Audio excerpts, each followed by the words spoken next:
కార్తీ గారు ఇప్పుడు కొత్తగా యాక్ట్ చేస్తున్న మూవీ 'ఖైదీ 2'. అయితే కార్తీ గారు ఈ 'ఖైదీ 2' మూవీకి ముందు లాస్ట్ యాక్ట్ చేసిన మూవీ 'సత్యం సుందరం'. అయితే 'సత్యం సుందరం' మూవీ రిలీజ్ అయ్యి 1 ఇయర్ అయిపోయింది. అయితే 'సత్యం సుందరం' మూవీ రిలీజ్ అయ్యి మంచి హిట్ అయింది. అయితే 'సత్యం సుందరం' మూవీతో కార్తీ గారికి ఒక మంచి హిట్ వచ్చింది. అయితే కార్తీ గారు 'సత్యం సుందరం' మూవీ రిలీజ్ తర్వాత 1 ఇయర్ టైం గ్యాప్ తీసుకొని ఇప్పుడు మళ్ళీ ఈ 'ఖైదీ 2' మూవీలో యాక్ట్ చేస్తున్నారు కార్తీ గారు. చూడాలి కార్తీ గారికి ఈ 'ఖైదీ 2' మూవీతో కూడా ఇంకొక మంచి హిట్ తనకి వస్తుందా లేదా అనేది మనం ఈ 'ఖైదీ 2' మూవీ రిలీజ్ అయ్యాక చూడాలి. అయితే 'ఖైదీ 2' మూవీలో అనుష్క శెట్టి గారు యాక్ట్ చేస్తున్నారు. అయితే అనుష్క శెట్టి గారు ఈ 'ఖైదీ 2' మూవీకి ముందు లాస్ట్ యాక్ట్ చేస్తున్న మూవీ 'ఘాటి'. అయితే ఈ 'ఘాటి' మూవీ ఈ మధ్య రిలీజ్ అయింది.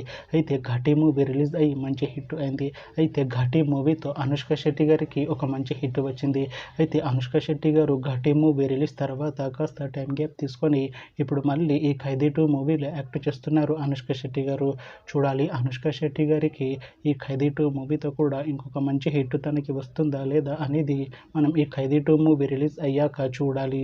అయితే 'ఖైదీ 2' మూవీ రెగ్యులర్ షూటింగ్ 2026లో స్టార్ట్ చేసి ఈ 'ఖైదీ 2' మూవీని 2026 ఎండింగ్లో రిలీజ్ చేసేలా ప్లాన్ చేస్తున్నారు మూవీ టీం. అయితే 'ఖైదీ 2' మూవీ టీం మాత్రం చాలా కాన్ఫిడెంట్గా ఉన్నారు. ఈ 'ఖైదీ 2' మూవీ మంచి హిట్ అవుతుంది అంటున్నారు మూవీ టీం. చూడాలి 'ఖైదీ 2' మూవీ రిలీజ్ అయ్యాక మంచి హిట్ అవుతుందా లేదా అనేది మనం ఈ 'ఖైదీ 2' మూవీ రిలీజ్ అయ్యాక చూడాలి. Thanks for watching this video friends. మీకు ఈ వీడియో నచ్చితే ఈ వీడియోని లైక్ చేయండి. ఇంకా ఇలాంటి మూవీ అప్డేట్స్ కోసం ఈ ఛానల్ని సబ్స్క్రైబ్ చేసుకోండి.